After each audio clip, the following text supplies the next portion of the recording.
What's up, Fit Body family?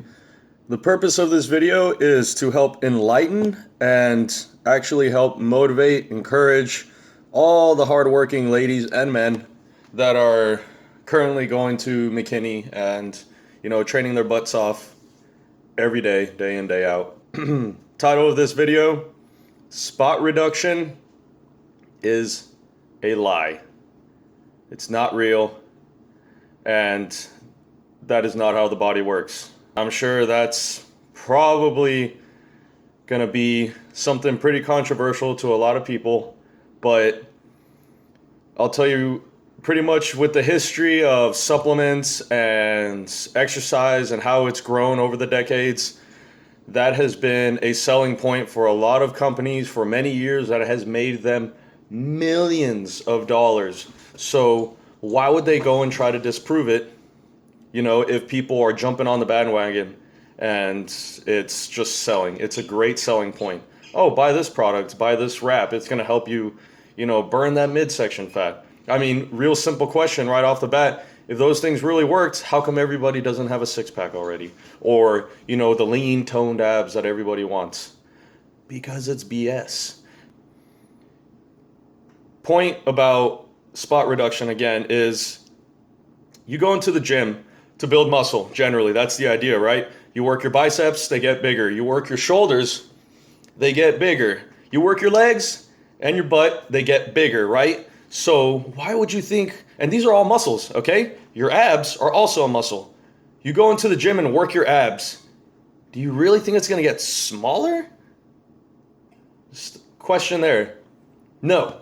All right, what happens is a lot of people end up becoming SpongeBob in the center of their waist. They're blocks. You've now hypertrophied your obliques and core so much that now your physique no longer has any sort of hourglass shape. You've now expanded your abdomen to be that of what maybe a powerlifter would look like, to be honest.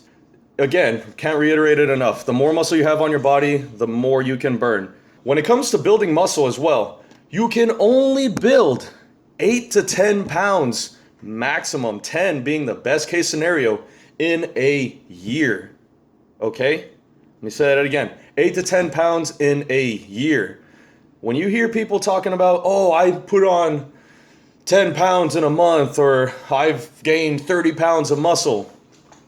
That is so not true. And you can also take a look at that person's physique. If they've actually put on 30 pounds, it's not that pretty.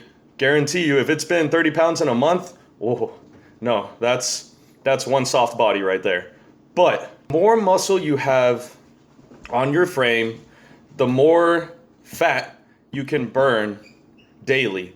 Now, you don't burn significant amounts of fat daily or monthly. The way it works is if you're on a weight loss diet plan, for instance, you can only burn safely 1 to 2 pounds a week of weight, not fat, but weight, in order for you to sustain that goal over time. Now, right off the bat, I know a lot of you may be thinking like, oh, I've lost 6 pounds in a week or whatever. A lot of that's water retention, okay? I guarantee you it's water. That is the first thing to go when you start any sort of weight loss plan. You have so much inflammation built up in the body if you weren't even following a plan to begin with. So when you get on a strict plan and your body gets regulated, it'll begin to actually dispel a lot of the stuff that it was holding on to. Starters, okay? So now, the more muscle you have, the more you burn. That's the key right there, is when a weight loss plan works, you have to be burning more than you consume. On that topic, what I come down to with it is, if you're picking some random number for a weight loss goal, like some arbitrary, oh, I think I'm just going to start eating 1,200 calories a day, for instance, how do you even know how much it takes for you to sustain your body weight? How do you know how much it takes for your body to, resting metabolic rate wise, how many calories are you burning at rest? And then on top of that, if you're exercising, how many more calories are you burning? You need to be consuming that amount in order to sustain your body weight. So if you're shooting far under that, what then happens, and I know you'll probably recognize this, is you begin feeling fatigued, your cravings shoot through the roof, and immediately you don't even want to stick to that plan anymore. That's not sustainable, and nor is that the way to go with it. That's not a happy lifestyle. That's not how you get to the ultimate physique that you want for yourself. Okay? And on another topic now, stress. Stress is one of the biggest contributors to fat gain, fatigue, and all the other stuff that generally people don't really want. So let me ask, on a scale of 1 to 10, 10 being you just want to curl up in a ball and hide away from the world, how stressed are you on a daily basis? Because when you are at such a high level of stress, you're putting so much cortisol in your body. Cortisol is a good and bad hormone. It's usually termed as a bad hormone because cortisol is what, burns away muscle, it makes you gain fat, but you require cortisol just to get out of bed in the morning. You need a healthy amount, everything in moderation.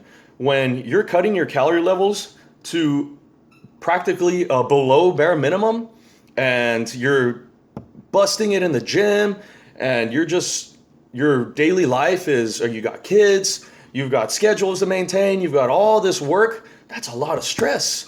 And if you're missing the factors of how much it takes to actually sustain your body weight calorically, you're shooting yourself in the foot and you're gonna fall off that plan real quick. How do you cope with that stress? Because that's another thing that a lot of people fail to recognize when it comes to why they can't sustain any sort of diet plan. How do you cope when you feel yourself getting overly worked, overly stressed out? Do you go and have some cheat foods? Do you go and binge? Unfortunately, that in itself is super detrimental to your physique goals and what you're trying to do. And it's also not healthy just to go and consume thousands of calories in one sitting. I mean, that's what leads to diabetes, high cholesterol, and just all the bad side effects of poor dieting practices. What kind of life is that to live when you're restricting yourself so much and then you find yourself rebounding twice as bad? It's not the way to go.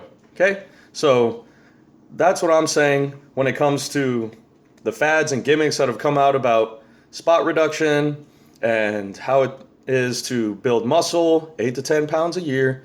And when it comes to weight loss, 1 to 2 pounds a week maximum. Any further than that, you're really going to send yourself down into a hole that's not going to be sustainable, and you're going to find yourself rebounding eventually. Now, on top of that, I want to speak about patience. I know there's a big thing about millennials, including myself, how we can't wait for anything today. It takes forever. That's what we say all the time. Oh, this is too long. I need a faster way. We want that fastest route. We want the easiest way out for any problems we have, weight loss included, or building muscle. And people resort to extreme measures, and that's what hurts people the most. Things I want you guys to think about when it comes to that are, why are you doing it? Why are you on this weight loss plan? Is it for your health? Is it just because you want to look better in a bikini? Why? Just answer for yourself. Because the biggest thing I find is you got to have a good reason to stick to a certain plan. And if it's purely for a physique goal, yeah, that's great. But it's got to be more than that in the end. It's got to be something that pulls you to do it, to, get out of bed at 5 a.m. and get your cardio in and have your chicken and rice, yada, yada. It doesn't have to be that bland. I can do other videos about this later, but you get the idea. You got to find something that pulls you to want to sustain this level of diligence, because that's what it comes down to, is being diligent. You have to be strict. Impatience today that I find a lot of people just don't acknowledge and assume that there's one quick fix. And that's what we need to get out of our heads. We need to be persistent. And you just gotta be patient with it, guys. Be patient. Know that 1 to 2 pounds a week is the healthiest way to go about it, and it's a long-term process. You got to think about the long term here. You don't want to be bouncing back and forth from 130 to 150 to 120 to 170 or anything like that. And I'm not speaking about anybody here. Just That's usually how you hear a lot of these plans go. They crash and they try again. They crash, they try again. Well, if you have any questions, you know where to find me. And I hope this has been informational for you guys. And just keep it going, keep killing it. And don't think that you are the 1% that cannot lose weight, because it doesn't work that way. Trust me. There is a way. There always is. It's not the extreme measure that a lot of people believe it to be, though. See you later.